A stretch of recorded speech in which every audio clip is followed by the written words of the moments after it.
ఆహా.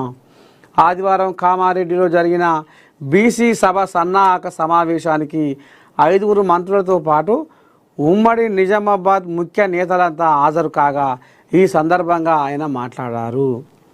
దేవుడి పేరు చెప్పి ఓట్లు అడిగే బిచ్చగాళ్ళు బీజేపీ నాయకులు అంటూ తీవ్ర వ్యాఖ్యలు చేశారు.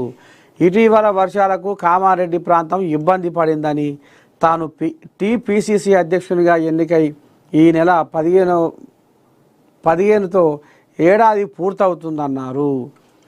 బీసీల సంక్షేమం కోసం రాష్ట్రంలో కుల సర్వే చేసిన నాయకుడు రేవంత్ రెడ్డి అని, బీసీలకు 42% రిజర్వేషన్ కామారెడ్డి గడ్డ మీద కాంగ్రెస్ పార్టీ ఇచ్చిన డిక్లరేషన్ అన్నారు.